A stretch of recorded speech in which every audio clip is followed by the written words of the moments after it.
Bhim army राष्ट्रीय अध्यक्ष बड़े भाई विनय रतन सिंह जी, मैं और समस्त मंचासीन कमेटी की ओर से बड़े भाई विनय रतन जी का बहुत बहुत धन्यवाद देता हूं और उनसे निवेदन करूंगा कि वो आए और अपनी बात रखें। भीम आर्मी प्रमुख।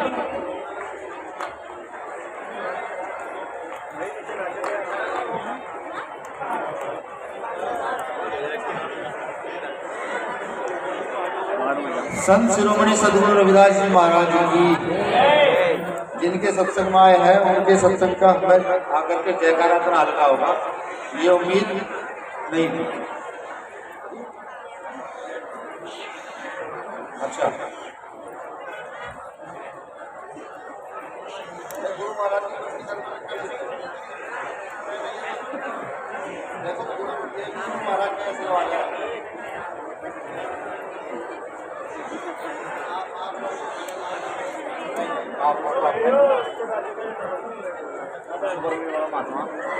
संत शिरोमणि सद्गुरु रविदास जी महाराज की, संत शिरोमणि सद्गुरु रविदास जी महाराज की। परम संत जिन्होंने आज के इस खोए हुए समाज को सद्गुरु महाराज का नाम याद कराया। क्या नाम है उनका? सद्गुरु समनदास जी महाराज। मैं उनके चरणों में नमन करता हूँ, वंदन करता हूँ। जितनी बार भी मैं सद्गुरु महाराज से मिला तो हर बार पीठ पर 2 थपकी उन्होंने मारी और हर बार थपकी मारकर ये कहा चल आगे बढ़ जा। जब भी चंद्रशेखर आजाद भाई उनसे मिले तो पीठ पर थपकी मारकर हमेशा ये कहा कि चलो आगे बढ़ो। आज एहसास होता है जब सत्संगों में जाता हूँ, जब सद्गुरु समनदास जी महाराज जी की प्रतिमा देखता हूँ और उनके सामने झुककर नमन करता हूँ कि उन्होंने सद्गुरु रविदास जी महाराज का नाम आगे ही नहीं बढ़ाया, स्थापित भारत के साथ साथ न जाने कितने देश के अंदर सद्गुरु महाराज का नाम स्थापित किया है। मैं उनको भी नमन वंदन करता हूँ, उनके भी सम्मुख शीश झुकाता हूँ। मेरा नमन वंदन मंच पर बैठे जितने हमारे गुरुगण हैं, जितने भी यहाँ मुख्य अतिथि आए हैं, मैं सबको नमन करता हूँ, वंदन करता हूँ। और आपसे अपने लिए, अपने से मतलब है कि जो मेरी टीम है, जो बाबा साहब अम्बेडकर सद्गुरु रविदास जी महाराज का हम काम कर रहे हैं, उनके लिए आशीर्वाद भी चाहूँगा। ये टीम सद्गुरु महाराज का नाम लेकर पूरी ईमानदारी से गुरु महाराज के मिशन को आगे लगातार बढ़ाती रहे। इस बीच यहाँ तमाम जो साथी मुझे सुन रहे हैं उनसे भी मैं माफी चाहूंगा, क्योंकि सब जानते हैं भीम आर्मी संगठन के लोग थोड़े से कड़वे हैं, सच्चाई बयां करते हैं और सच बोलना भी चाहिए। सद्गुरु महाराज ने यही बताया। सद्गुरु महाराज ने कहा था ना कि चाहूं ऐसा राज में मिले सबन कौन, छोट बड़े सब संग बसे रहता आश्रय पर संग। आप क्या समझते इससे मुझे नहीं पता, लेकिन मैं इससे तो समझ पाया हूँ पढ़ करके उनको, तो मैं ये समझ पाया हूँ जो व्यवस्था इस देश में हजारों सालों से रही, जो व्यवस्था उस नीच की भावना रही, उस व्यवस्था को खत्म करने के लिए सद्गुरु महाराज ने ये शब्द कहे होंगे उस समय में, अब से 600-700 साल पहले के लगे। अब मैंने तो पहले माफी मांग ली कि भाई कुछ गलत नहीं कह सकता हूँ, और कहने का मेरा औचित्य होना भी चाहिए, क्योंकि समाज में कार्यकर्ता बन के आपके बीच में हूँ। देखिए, सत्संग के अंदर अगर हम व्यवस्था को सुचारू रूप से ना स्थापित कर पाए, हमसे मतलब क्या है? हमसे मतलब क्या है? जो सद्गुरु महाराज में आस्था रखते हैं, विश्वास रखते हैं, जो ये समझते हैं कि सद्गुरु महाराज ने यहाँ जन्म लेकर के ना जाने कितने लाखों करोड़ों युवाओं को, पुरुषों को, एक पूरे समाज को बदलने का काम किया। उस समाज को सद्गुरु महाराज के सत्संग में आकर व्यवस्था का ध्यान रखना चाहिए या नहीं रखना चाहिए? हाथ उठाकर बताएं। जिनको लगता है रखना चाहिए वो हाथ उठाएं, जिनको लगता है नहीं रखना चाहिए वो ऐसे करके हाथ हिला दें, मेरी समझ आ जाएगा। तो मेरा निवेदन है सब लोग व्यवस्था बनाएं और सब लोग बैठ जाएं। जो साथी महिलाओं के पीछे खड़े वो भी इधर आके पुरुषों को बैठने का काम करें। 2 मिनट में व्यवस्था बना दें। मुझे पूरी उम्मीद है कि सब साथी व्यवस्था बनाएंगे। बैठ जाए सब लोग, खासतौर से युवा। शुक्रिया आप सभी का आभार, मेरे भाइयों का, पिता तुल्य जितने साथी हैं सबका, और मेरी बहनों से भी अब निवेदन है, जो बहनें बात कर रही हैं, मुझे 5 या 7 मिनट का समय का आदेश हुआ कि इतने समय मुझे बोलना है, तो मेरी बहनों से भी मुझे पूरी उम्मीद है कि वो गौर से सुनेंगी, क्योंकि सत्संग का नाम मतलब ही सत्य का समय है। सत्य का संग समझते हैं, सच के साथ चलना, वही सत्संग है। सतगुरु महाराज ने एक बात और कही थी, अगर आप चुप होकर सुनेंगे तो मैं सुनाऊं। कितनी बहनें सुनना चाहती है, चुप होकर हाथ खड़ी करके बताएं। अच्छा, इधर वाली बहनें नहीं सुनना चाहती सतगुरु महाराज? ठीक है, शुक्रिया, आभार। सतगुरु महाराज ने कहा था कि शरण ना पूजियो ब्राह्मण के जो हो गुणहीन। फिर दोबारा समझे, शरण ना पूजियो ब्राह्मण के जो हो गुणहीन, शरण पूजियो चंडाल के जो हो गुण प्रवीण। इसका सीधा सीधा सिर्फ एक मतलब गुरु महाराज ने हमें बताया। वो मतलब ये है कि इस भारत के अंदर या पूरे विश्व के अंदर सिर्फ एक ही जाति है, उस जाति का नाम मानव है, और कोई जाति नहीं है। यहाँ पर कर्म पर आधारित समाज की स्थापना सतगुरु महाराज करना चाहते थे कि आपका कर्म कैसा है। अगर आपका कर्म अच्छा है तो आप अच्छे संगत की ओर बढ़ेंगे, और आपके अगर कर्म गलत है तो आप गलत संगत की ओर बढ़ेंगे। ये मैं सतगुरु महाराज के दोहे से मैं उसका ये मतलब निकालता हूँ कि यहाँ पर जाति विहीन समाज की स्थापना करके कर्म पर आधारित समाज को स्थापित किया जाए। लेकिन क्या है, जब सतगुरु महाराज थे और आज तक इस देश में जाति वर्ण व्यवस्था जिसने हमेशा हमें तोड़ कर रखा है। जानते हैं सतगुरु महाराज का जन्म हुआ था काशी बनारस के अंदर, सब जानते हैं। क्या उस क्षेत्र का नाम सतगुरु महाराज के नाम से होना चाहिए? नहीं होना चाहिए। अपने दिल पर हाथ रखकर बताएं, यहाँ पर देख गुरु महाराज को मानने वाला बनारस में जब भारत के सबसे बड़े संत का जन्म हुआ, जिसको सिर्फ एक संत शिरोमणि की उपाधि अगर किसी को दी गई तो सतगुरु महाराज को दी गई। क्या उस बनारस का नाम सतगुरु महाराज के नाम से होना चाहिए था? नहीं होना चाहिए। होना चाहिए था, लेकिन नहीं हुआ। अब मैं कारण पर प्रकाश डालूंगा तो आप ये कहेंगे भाई भीम आर्मी के लोग पता नहीं कैसी बात करते, तो कारण पर प्रकाश नहीं डालूंगा। मेरा सिर्फ इतना मानना है कि जिस संगठन की बात सतगुरु महाराज करते थे, जिस संगठन की बात डॉक्टर बाबा साहब अम्बेडकर करते गए, जिस संगठन की बात, जिस संगठन में बात नहीं काम करके गए मान्यवर साहब का सिराम, कहीं ना कहीं हम कमजोर पड़े हुए हो, कमजोर पड़े। देखिए दिल्ली का प्रकरण याद है, यहाँ जितने सब संत महापुरुष बैठे हैं सबको दिल्ली का प्रकरण याद होगा।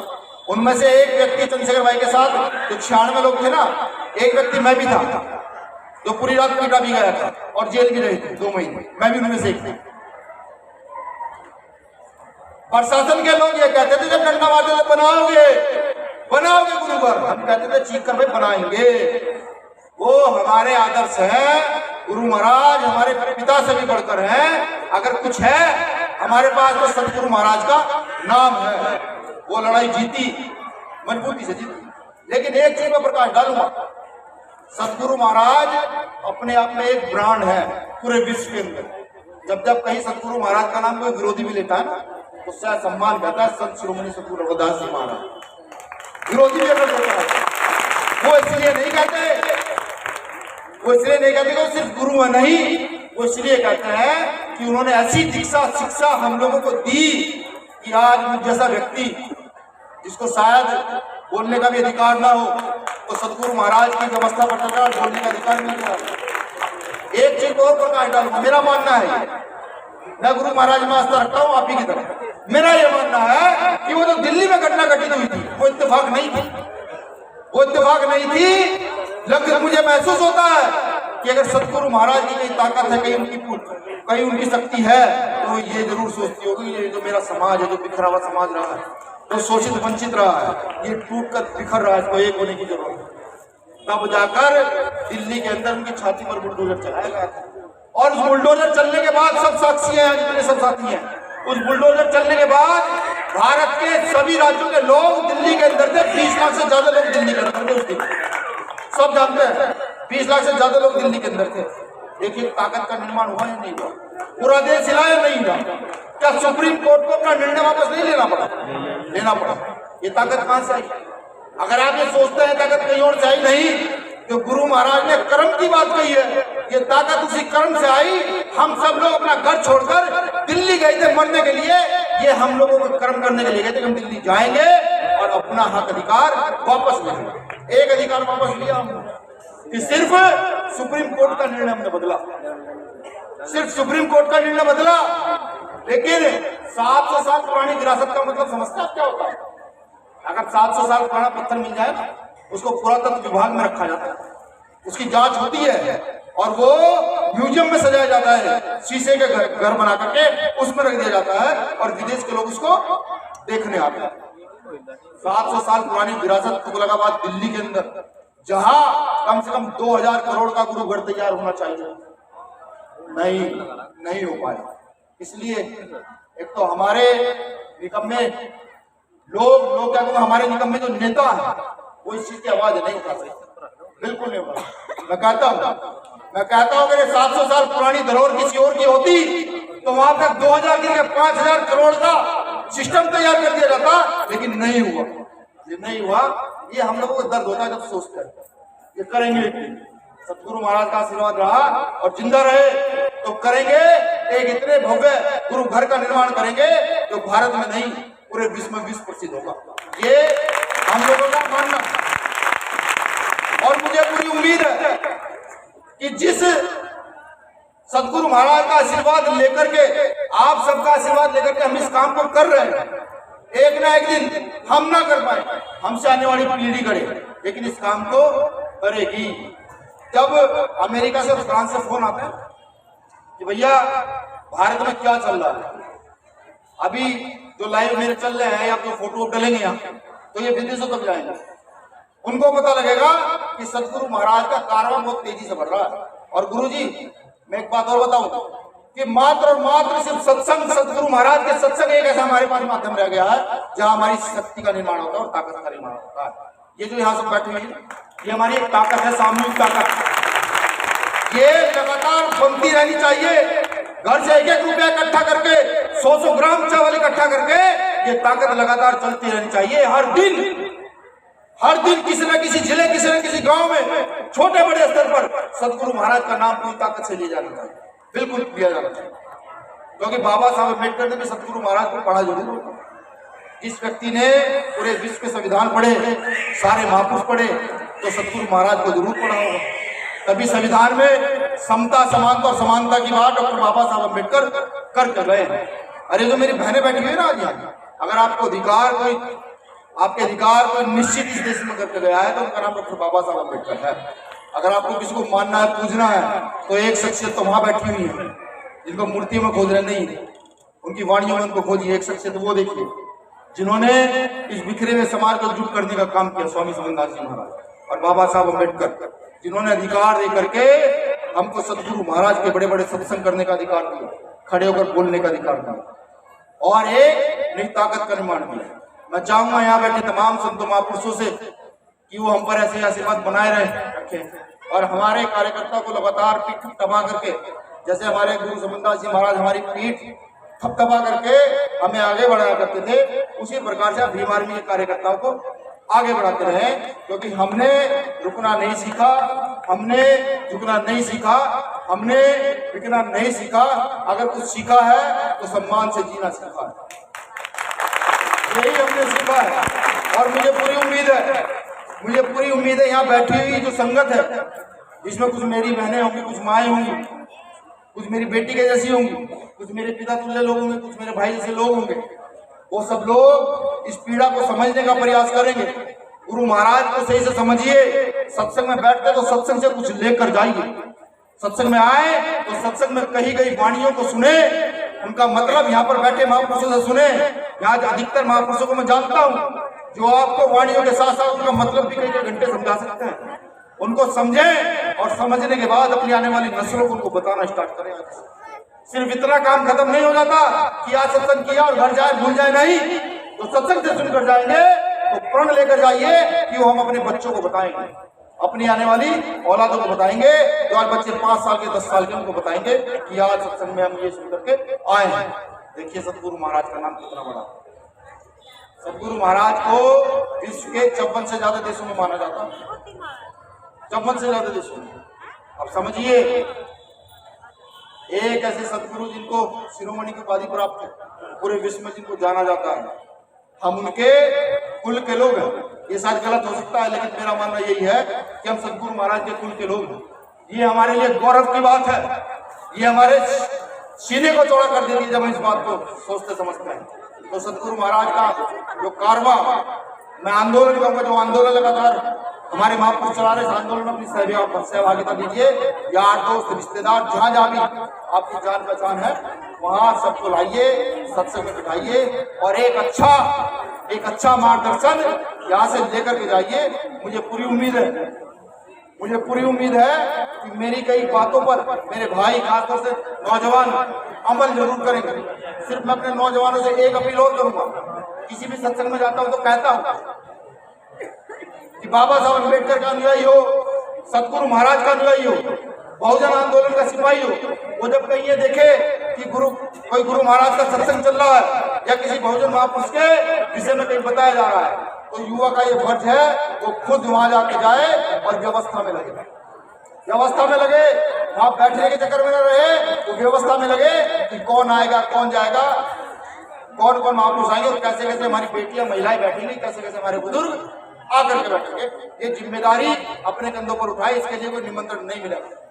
अगर आप सोचते कोई निमंत्रण देगा, नहीं, निमंत्रण नहीं देगा, क्योंकि जहां अनुशासन वहां शासन। बिना अनुशासन के शासन नहीं। तो अनुशासन अत्यधिक आवश्यक है। अनुशासन अपने आप स्थापित करना शुरू कर दे। अब देखिए, अगर आपने अनुशासन स्थापित करना शुरू कर दिया तो इस देश की व्यवस्था कैसे बढ़ेगी। आज एक साथी से बात हो रही थी, वो मुझे कहने लगा, भैया अमीर होने के टिप्स क्या है, आदमी अमीर कैसे हो सकता है। हमने उसको कहा, भैया एक सब्जी की ठेली लगाने वाला व्यक्ति अमीर हो सकता है। उसने पूछा कैसे। हमने कहा, कोई भी व्यक्ति किसी भी देश में अमीर तब होता है जब उस देश के ज्यादा से ज्यादातर लोग उससे सामान खरीदना शुरू कर दें। इस देश में आबादी में कौन ज्यादा है, बताइए कौन ज्यादा है। अरे हम ही तो ज्यादा है। जब इस देश में आबादी में हम ज्यादा है तो यहाँ ताकतवर कौन होने चाहिए, हम लोग। यहाँ व्यवस्था किसकी होनी चाहिए, हमारी। लेकिन यहाँ विपरीत है। देखा है आपने, बहुत सारी सतगुरु महाराज की जयंतियों में शोभा यात्राएं रोकी जाती है, बाबा साहब अम्बेडकर की शोभा यात्राएं रोकी जाती है।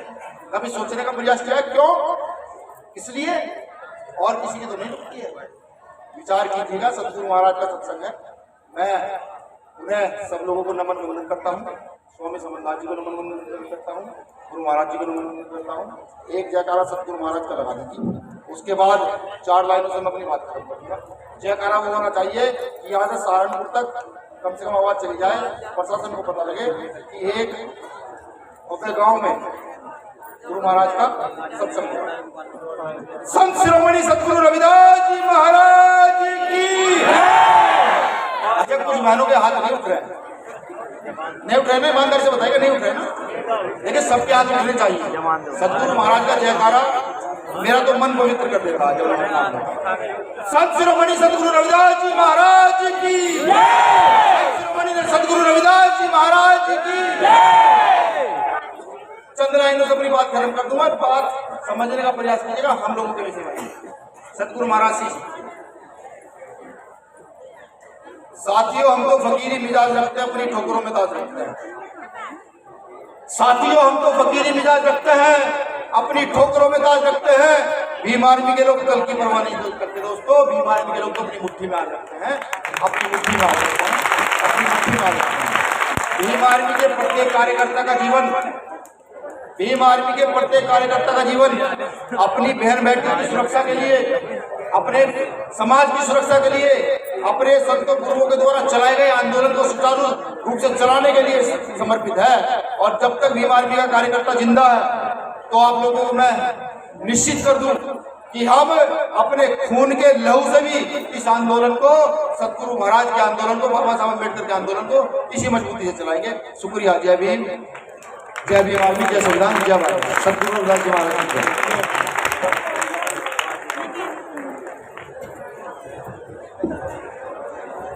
बहुत बहुत धन्यवाद जगजीत जी।